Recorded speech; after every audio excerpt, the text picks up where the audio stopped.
check, check.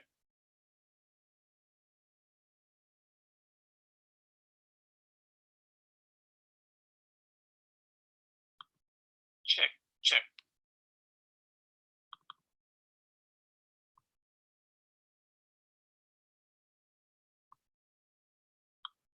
Check, check.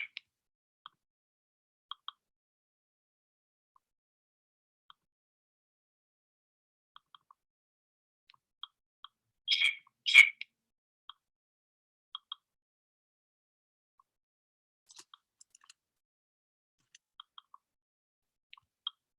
Check,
All right, everyone. You should be able to see and hear me right now. Um, it's Pastor Jonathan, and I appreciate you taking the time tonight to be a part of our webinar as we are going to discuss the reopening of our campus for worship, ministry, and life groups, and the phases we are going to walk through as a church. Throughout this process. So tonight is a Zoom webinar, which means you're not showing your own video, your microphone doesn't work. This is a time for you to take in information. And if you have questions, what you need to do at the top of your screen is this little Q&A, or at the bottom of your screen, it's at the top of mine. The little Q&A bubbles, you click that and you type in your question right there. Brian is sitting right next to me and he is monitoring the Q&A bubbles for me so that if you have questions, we can make sure and answer those throughout.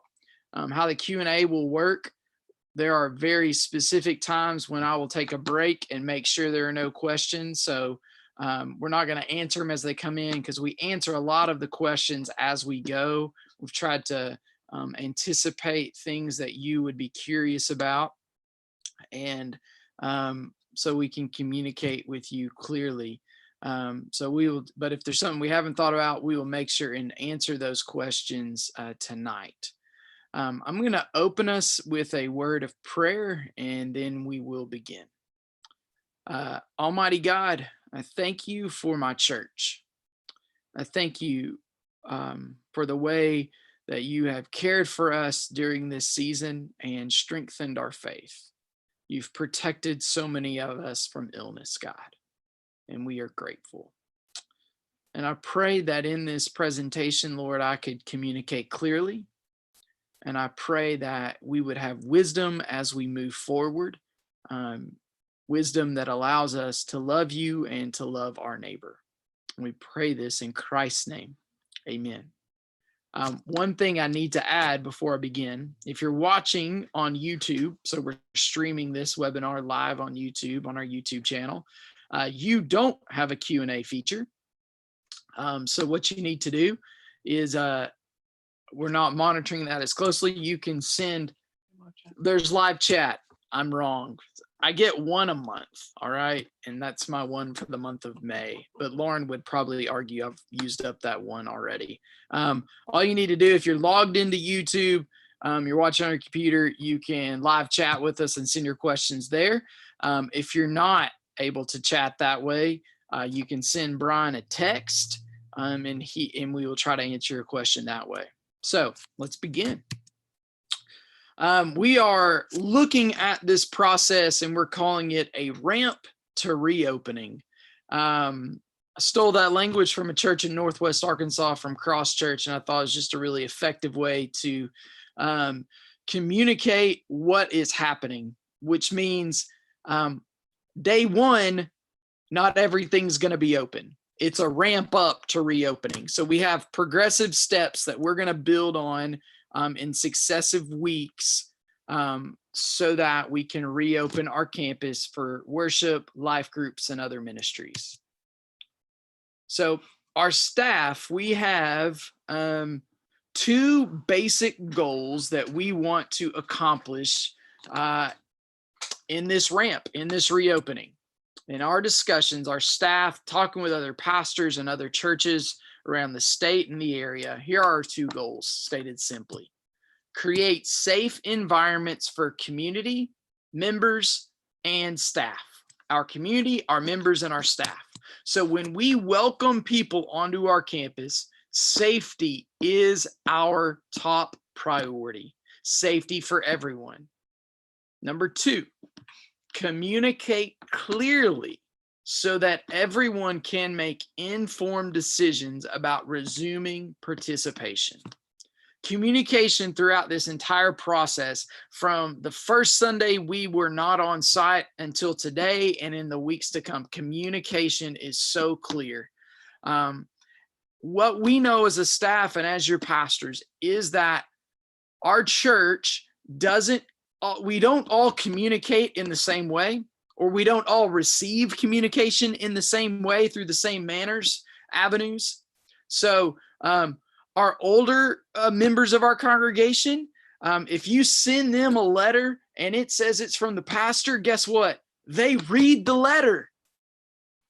If you send that same letter to a young married couple and it's from the pastor, it gets thrown away with the junk mail. All right. So those younger people, they don't want a letter. They want a video, maybe posted to YouTube or Facebook. They want a graphic on YouTube or Facebook. And then the middle age are boomers, gentlemen like Brian's age, right? They communicate via email. But if you look at our senior adults, some of them don't have an email address. And well, our younger adults, they don't read email. Email is where all the advertisements and all the sales for all the shops where they frequent, where they get those sales and their Amazon orders come in. Okay. So we have basically 3 ways that we communicate. So a written letter, videos, and then email. So tonight is kind of a combination, I would say, between video and email, because we sent out the invite via email to get you in front of a video, but that maybe doesn't catch all of our senior adult members. And so we will take kind of a summary of this presentation, just so you know, the summary of this presentation is going to go out to the entire congregation.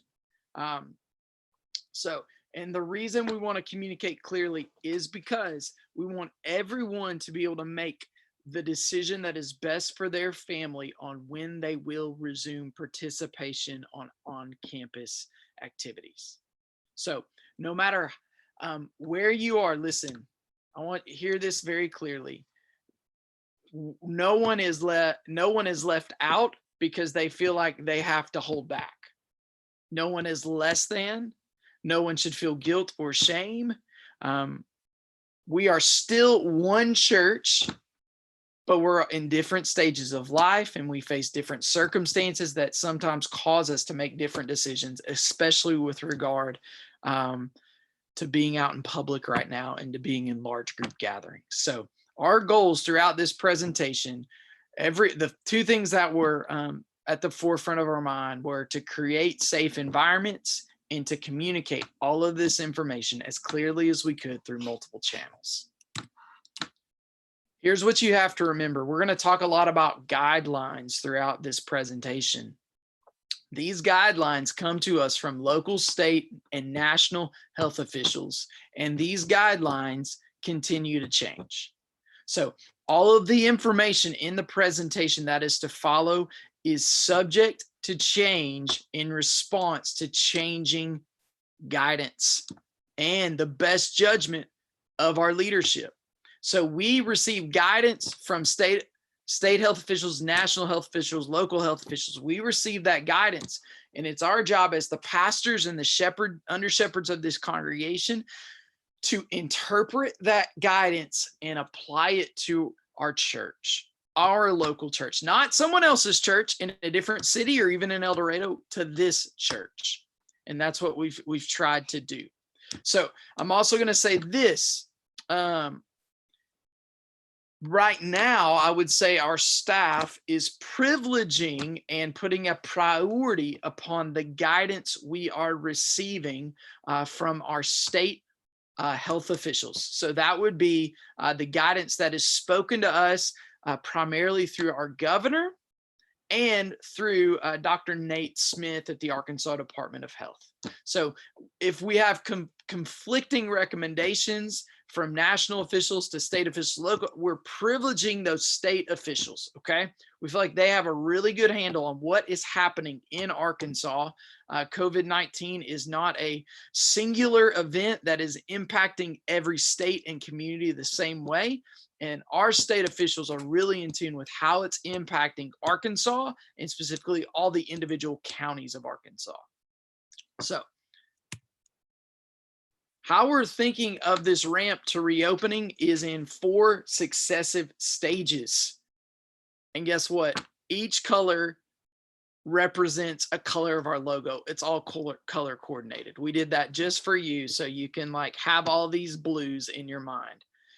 So we're going to start with phase 1. We're ramping up to phase 4. Phase 1 is where we begin. So phase 1, that first ramp, it began May 4th. All right. And it goes through May 17th. So that's that 2-week window. The rolling 2 weeks is what our governor is looking at with cases of COVID-19. So last week, the governor at his press conference that addressed churches and large group gatherings presented 10 or 11 guidelines. And I'm not going to go over all those guidelines tonight, but I do want to remind you of the 4 guidelines that stood out to our pastoral staff. We watched the press conference together, and these are those 4. So first, online platforms strongly encouraged. Number 2, 6-foot physical distancing except for family groups. Number 3, face coverings worn at all times inside by anyone over 10 years old. And number 4, no classes for youth or childcare. And so those guidelines, if they are followed, are fairly restrictive for a gathering, for a worship gathering. And because those guidelines are restrictive and we want to honor those who are our elected officials, like rightfully elected officials, and we think, frankly, I feel like they know more. I feel like Governor Hutchinson, Dr. Nate Smith know more about this scenario than I do. And so I feel like it is in our best interest and wise to follow what they say in their suggestive guidelines. Because those guidelines were so restrictive, we came to these conclusions that in phase 1, that's May 4th through the 17th, so we're already about halfway through phase 1, there would be only online worship services, life groups encouraged to meet online or via radio, campus closed for meetings and special events, and the CLC would remain closed. So in phase 1, basically how you can interpret phase 1 is stay the course. We're continuing to do what we have been doing since the week prior to spring break. Nothing's changing for us in phase 1. And I do want to remind you, not only is our worship service broadcast on YouTube and Facebook and Vimeo and our church website, if you don't have access to a device, you don't have access to a computer, that worship service is also on the radio. So that's phase 1. And if we move in a linear fashion, phase 1 comes to a conclusion. I guess it would be this coming up Sunday, May 17th. And that it gets us in a position to move into phase 2. So again, let me remind you that the governor is working in 2-week increments. And so the dates that are proposed here, they proceed in a linear fashion, assuming that we are able to move directly out of phase 1 into phase 2 with no delay, and then into phase 2, out of phase 2 into phase 3 with no delay. And the same would be for phase 4. So something that did not receive as much publicity as the press conference at the first of last week is what happened the next day. The next day, the Arkansas Department of Health released guidelines, anticipated guidelines that churches may receive in phase 2 and phase 3. And so we use those proposed guidelines, which again are subject to change, to draw some conclusions. So I want to tell you about these proposed guidelines. You may not be familiar with them. Still in phase 2, they had at the top online platforms strongly encouraged, 6-foot physical distancing except for family groups, face coverings worn at all times inside by anyone over 10 years old, classes for youth or childcare might resume. So the only actual difference it appears in these guidelines, the development, is that you may have the option for children and youth to have to not be a part of the service. So you could have a nursery or a children's church and still be possibly within the guidelines if they might resume. But the guidelines we felt as a staff are still fairly restrictive. And so we thought the wise move, again, our conclusions are as follows: only online worship services. So through May 31st, only online worship services. Here's one difference. Life groups now, beginning in phase 2 on Monday, the May 18th, may reserve a room to meet on campus. Call Libby.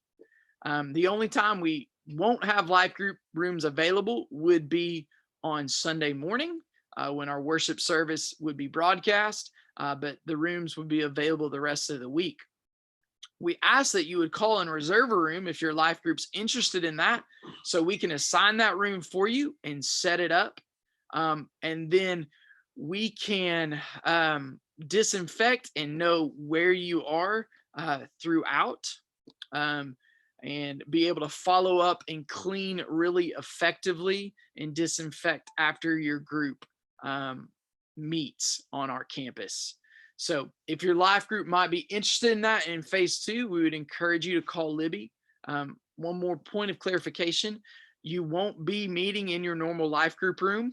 Our anticipation was we like for groups to use our reception hall because that would cut down on the amount of movement in our building so that we can more effectively clean our building and know where people have been. Also, throughout phase 2, our campus will be closed for meetings and special events. It will remain closed, and then the CLC will remain closed in phase 2.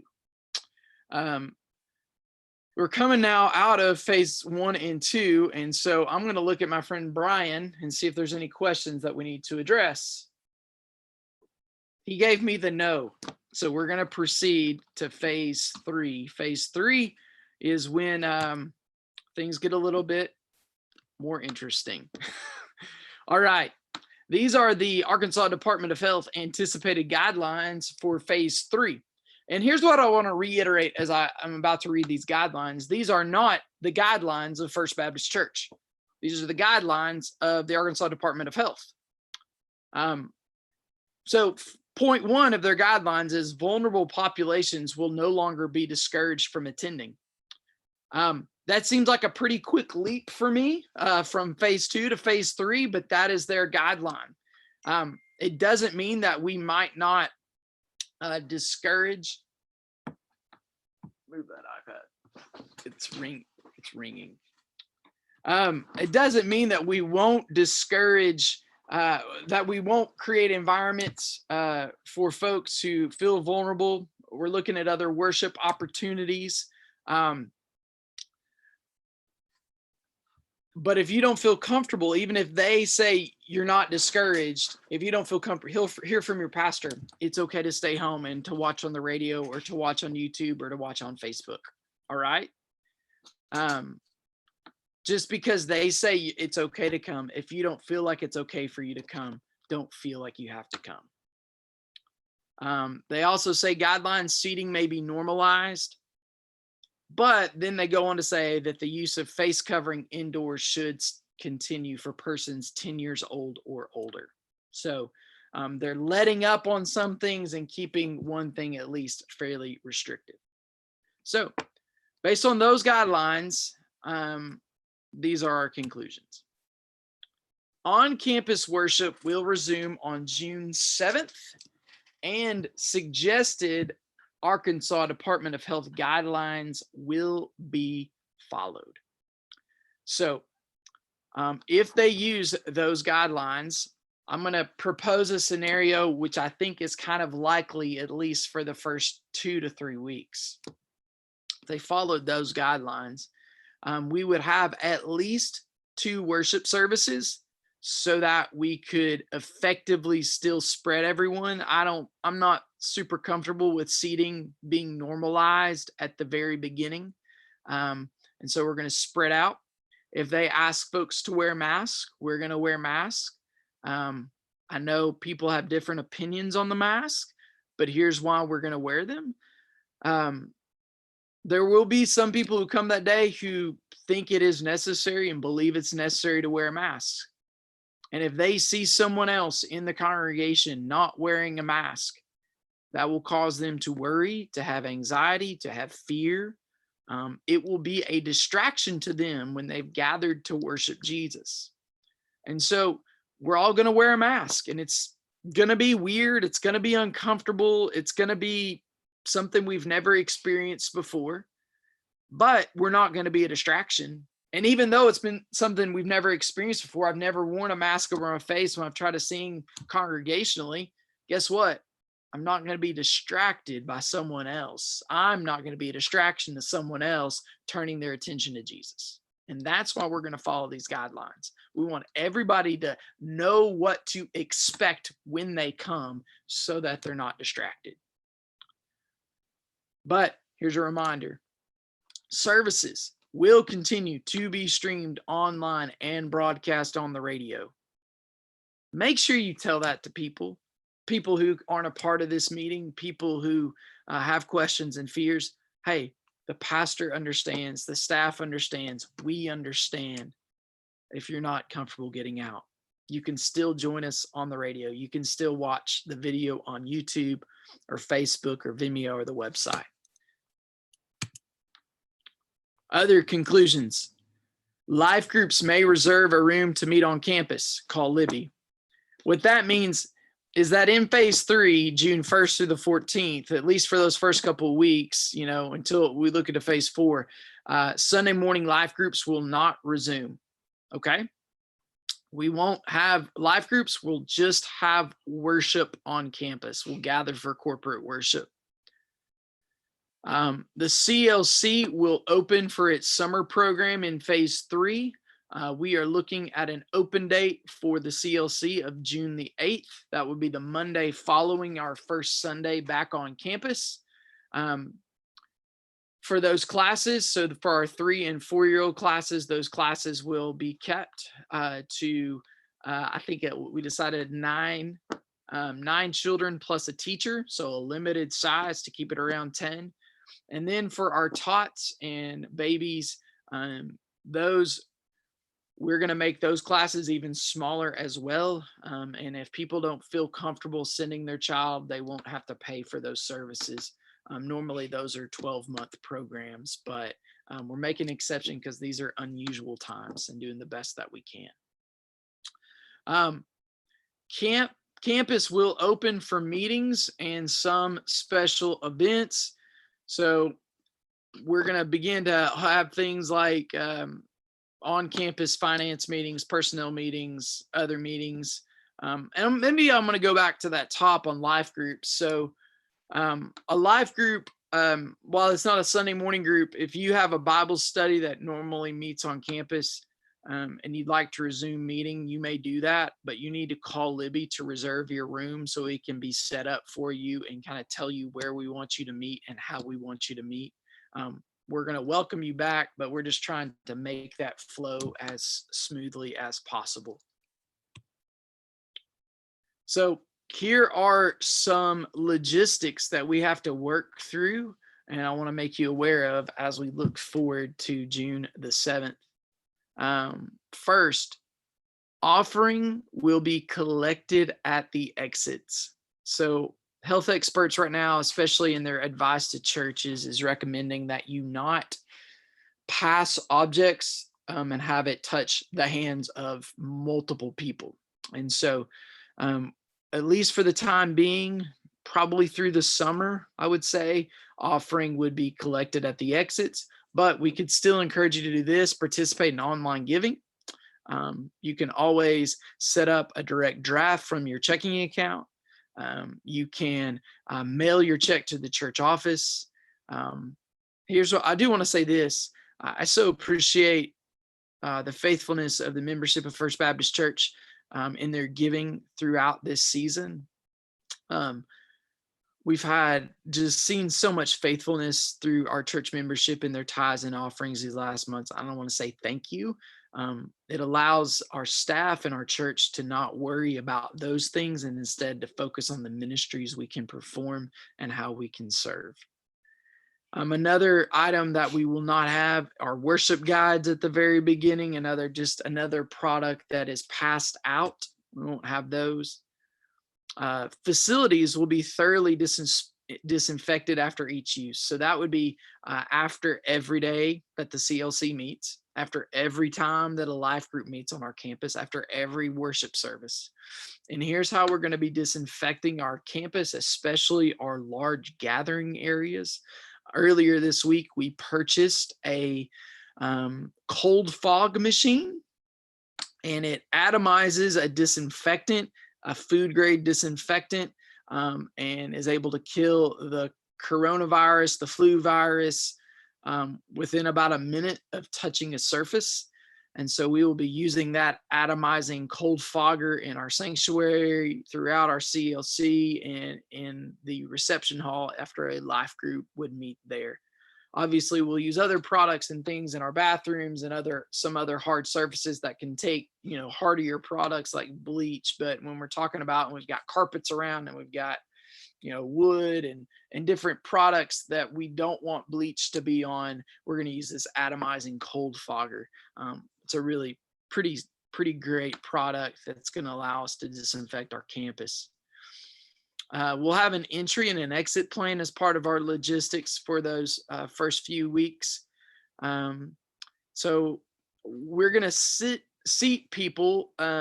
We will start and begin by seating people front to back. So we'll have a team of ushers. So imagine you're being seated at a wedding. You're going to be taken to your seat. And then we'll have an exit plan where we exit folks back to front, like you're leaving an event. We're anticipating that we will have probably skip 2 rows between each row of seating to get adequate space. Our sanctuary, the pews are in there pretty tight, and we just don't want that to be a cause of worry for folks. And then the last place we would seat people in our worship space, in our worship center sanctuary, is in the balcony. Preparation for June 7th, as we look forward to that first Sunday back on campus for worship, is to pray continually. Pray about this for our entire church as we make decisions, as we maybe receive new information, to have the wisdom to make wise decisions. Pray for your fellow church members to make wise decisions for their own family. Communicate clearly. We will be communicating clearly through those 3 avenues that I stated earlier: email, video, and letter to our entire congregation. In preparation, we're going to have adequate cleaning supplies, masks, and hand sanitizer. So if you don't have a mask and you come to church, we'll have a mask for you. We'll have someone at a hand sanitizer station to give everybody sanitizer as they come in. And then we're going to recruit volunteers from our church who are not a part of the vulnerable population to facilitate some of these logistics in worship. So as you can see, there's a lot of preparation that's going to go into executing those first worship services. One thing I would say, especially for maybe families with young children, we are looking, and our goal will be in these first few weeks especially, and maybe even further into the future until things are more normalized. Our worship services will be in the 45-minute range, not an hour and 15 minutes, more like 45 minutes. So if you're curious about that. So here's some questions I think probably that are running through your mind and head right now. And I'm going to try to answer them because I know what's there. I read your mind. First question: how many services will be offered? Um, for those first 2 weeks, at least for June 7th and June 14th, there will be 2 services. We've yet to decide the time and the location of those 2 services. They may both be in the sanctuary. One may be in the fellowship hall. One may be in the sanctuary. One may be in 252. One may be in the sanctuary. Um, we're going to have that finalized in the next probably 5 days. All right. But those 2 services, I'm making a commitment to those 2 services, June 7th and 14th. I would anticipate that continues probably at least through mid-July, though. That's just how I want to prepare you. I can commit to 2 weeks, but it very well could go 4 to 6 weeks past that. When will life groups resume on Sunday morning? The long and the short is I can tell you they won't meet June 7th or I guess it'd be the 7th and the 14th. They won't meet those 2 Sundays. So at the earliest, it would be June 21st. But I really don't know. Many of these decisions that I'm talking about and these questions, they are decisions that we could probably make on a Friday and institute not 2 days later, but like 9 days later on the following Sunday as we receive more information. When will we offer nursery and children's church? Again, we're just not sure. We won't offer it those first 2 Sundays. And we're going to be looking from guidance and looking at data to make decisions on best practices for nursery and children's church. When will orchestra and choir resume? It will be at the earliest mid-August when they resume with the school year. And it's our hope they resume at mid-August. When will Wednesday night activities resume? With the school year in mid-August is our hope. So unless something unforeseen occurs and there's this giant spike in COVID-19 at the end of July, the 1st of August, and school is postponed, then we hope those ministries, Wednesday night orchestra choir, resume with the school year. So we've talked, the dates are now impacting summer as you move into phase 3. So probably you have questions also about the summer of 2020. There's always so much that goes on in the life of our church. So let's talk about the summer. Summer 2020, these are some decisions that have been made. VBS is canceled. The reason to cancel, we felt like we had to cancel VBS. It was a difficult decision to make, but we decided to make that decision because first, it's an all church event. Like we involve and have volunteers from every age group, young and old, and we cannot pull off VBS without our senior adults. They are indispensable to that week and for us to be effective in that ministry. And many of them would not feel comfortable participating and volunteering this year. Because it's an event we reach out to our community. And so it's hard when you keep expanding that web of relationships, it makes people increasingly uneasy. Second would be camps. Camps have been canceled. Those decisions were made for us with regard to Camp Sulligahatchee and Super Summer. And then our mission trip to Nicaragua has been postponed. Here's what we will be offering, though, for children and youth beginning in phase 3, hopefully probably mid-June as things kind of die down coming out of the end of phase 3. Various small group age-graded events for children and youth. So a kind of a discipleship fun event for 1st and 2nd grade, 3rd and 4th grade, 5th and 6th grade. So a way to keep those groups small, yet a way for them to have fun, reconnect with their friends, and have a time of discipleship led by Andrea and Kaylee. Something similar for youth, junior high events, high school events that bring them out and reconnect them in these relationships. A lot of these relationships you try to facilitate via Zoom, but Zoom can only carry you so far in relationships. And so we need to get these kids and students back face to face with one another. for the health of those children and youth ministries. All right. So Brian, do we have any questions coming out of phase 3? No, sir. All right. Now on to phase 4. Phase 4 is to be determined. We don't know when phase 4 occurs. So thus far, we've gone in 2-week increments. I think most people feel like normal life, they're connecting it with the beginning of the school year. So, first couple weeks of August.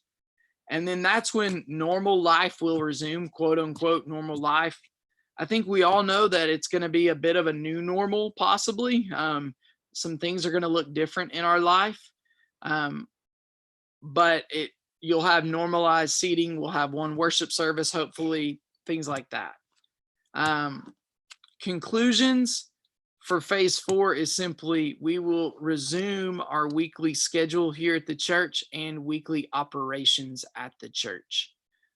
So that means all the typical Bible studies, they're back at their normal time, their normal locations, life groups meeting on Sunday morning, hopefully, if not before phase 4, if we feel comfortable. Wednesday night activities, pastor's Bible study on Wednesday nights, all those things will continue. Maybe one thing I would point out, maybe you're curious, since Wednesday night activities are not resuming till the school year, I will continue to do a Wednesday Bible study throughout the course of the summer. So we just encourage you to watch that and be a part of that on YouTube and on Facebook, and to share it with your friends. All right, here are just some reminders. The situation is fluid, so expect changes. Expect something to get pushed back. And if it doesn't get pushed back, be excited. That's my best advice. Again, any changes will be communicated through various channels. When on-campus worship resumes, every worship service will still be broadcast on YouTube, Facebook, Vimeo, the website, and will be broadcast on Kicks 103.3. And then don't forget 1 Thessalonians 5:17 to pray without ceasing. We have to pray in order to get through this situation, in order to make the wisest choices possible. So in this presentation, what we've hoped to offer the church is this. We want to give our church enough structure by laying out some specific dates, some specific goals for those dates, some logistics, trying to answer questions so that we know what we're shooting for and to create some momentum that we're looking towards something, right? That's why we assign dates to things, even if those dates may be pushed back. We want to have a structure, but we wanted to create a structure that wasn't so tight that we're unable to shift and to make changes to it at a moment's notice, really. So we want to be nimble in the structure to react to guidelines changing and the situation developing. So here is the ramp to reopening. Just a quick review of tonight's presentation. So with the highlights at the bottom, online only and radio services May 17th through the 31st. And then we move into phase 2. And we're looking at May 18th. You can start reserving an on-campus room for your life group if you'd like to meet face-to-face and observe all the ADH guidelines. Phase 3, on-campus worship resumes on June 7th. We're looking at the CLC opening on June the 8th with smaller class sizes, and the campus opens up for meetings and some special events. And then whenever phase 4 arrives, we will resume our complete weekly schedule and operations. So one more time, Brian, any questions? Just comments of great job. Well, that was very kind. So If you think of a question after we dismiss and close out the webinar, you're always welcome to send an email to the church office or to call the church office, and we will be more than happy. Maybe we've got one question coming in. So we have one question. It is this. Will temperatures be checked, or will people be asked if they have had any symptoms before being allowed to enter the sanctuary when church does start back? Our plan currently is we will post the signs that are still being updated from the ADH on if you've had the COVID-19 symptoms. We are not planning on checking person's temperature. We are trusting that our church family wants to care for one another. And we're just going to hand people masks as they come in to answer that question.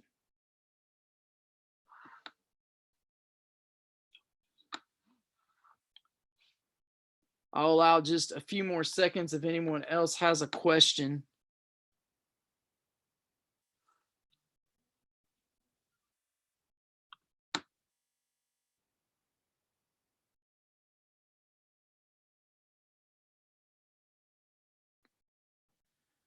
We have one person who asked, I see, what about weddings and funerals? Bill and Donna Lowry. Weddings and funerals, once our church reopens for worship on June 7th, then our sanctuary would be open for weddings and funerals, but we will put in place and practice at those events those ADH guidelines. I hope that answers that question. And then when will the church office be open? The church office has been open throughout the entire pandemic, and we will maintain normal office hours.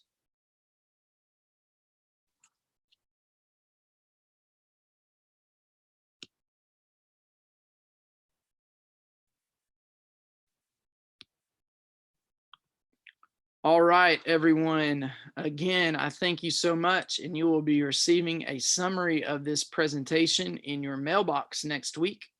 I appreciate you tuning in and being a part. And again, if you have further questions, feel free to contact the church office, and we will be happy to answer them for you.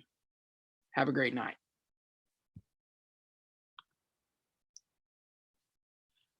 I'm glad you checked your code because